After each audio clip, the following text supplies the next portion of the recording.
sinabi po namin kanina na hanggang alas 11 po kami, ang management po ay nagpasya. Mga kapamilya, liliban na rin po kami sa ere. In other words, mawawala na po kami sa ere sa ngayon, mga oras na ito. Kaya maraming salamat po sa inyong suporta. Doris, magpapaalam na tayo. Si Alvin Alchico po ito. Bago magpaalam, nais ko lang magpasalamat. Magpasalamat sa lahat. Yun lang masasabi ko. Maraming salamat. Maraming salamat, kapamilya. Hanggang sa muling pagkikita. Bye. Bye-bye.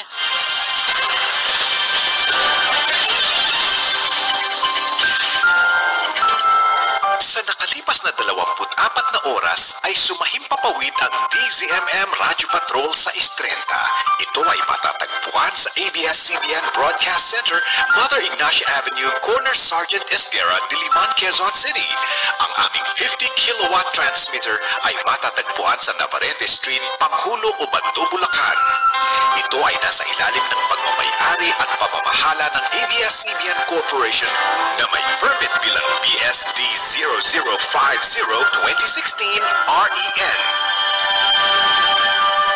Ang Technical Division ay pinamumunuan ni Engineer Erwin Malimbang.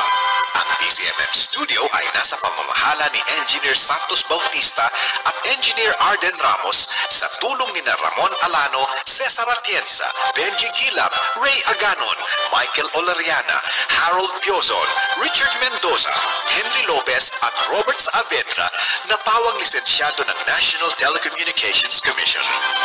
Ang DZMM transmitter ay pinamumunuan ni Engineer Bernardo Acosta, PECE number 864, Engineer Jose Rizalde Umipig, PECE number 794, at Engineer Melvin Acosta, PECE number 407, sa tulong ni Michael De La Cruz, Ronald Parumog, Noli Reforma, Ferjun Mina at Jonathan Baldo na pawang lisensyado ng National Telecommunications Commission. Mga kababayan, ang pambansang awit ng Pilipinas.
You